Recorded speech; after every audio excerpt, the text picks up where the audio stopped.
Virak oknum Satpol PP pala anak SD di Ciamis, minta uang untuk beli rokok. Kasus pemalakan oleh oknum anggota Satpol PP viral di media sosial. Korbannya adalah 4 bocah sekolah dasar, SD.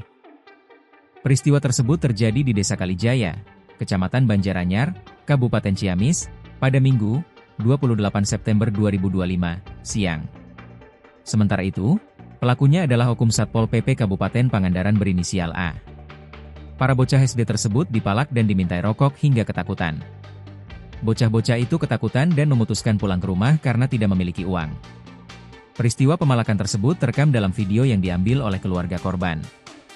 Peristiwa itu bermula saat oknum Satpol PP berinisial A tersebut dalam perjalanan menuju Pangandaran. A melintas melewati jalur alternatif. Saat melintasi Kalijaya, A melihat anak-anak yang mengendarai sepeda motor tanpa helm. A lanjutannya meminta kompensasi karena kendaraannya hampir tertabrak. Anak-anak tersebut kemudian berjanji untuk menemui orang tua mereka terlebih dahulu, namun tidak kembali ke lokasi kejadian.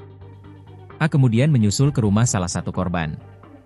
Kejadian ini direkam oleh keluarga korban dan video tersebut dengan cepat menyebar di masyarakat.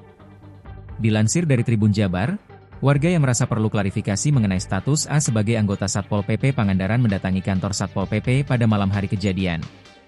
Pada hari Senin, A menghadiri musyawarah di Desa Kalijaya. Namun pertemuan tersebut tidak mencapai kesepakatan karena ada warga yang merasa kecewa dengan sikap A. A sempat diamankan di Polsek Banjarsari pada Senin, 29 September 2025. Keesokan harinya, dilakukan mediasi antara A, pihak desa, dan keluarga korban di Mapolsek Banjarsari. Meskipun permasalahan dengan keluarga korban telah diselesaikan melalui restoratif justice, Dedi menegaskan, pihaknya akan tetap memproses A sesuai dengan kode etik internal Satpol PP.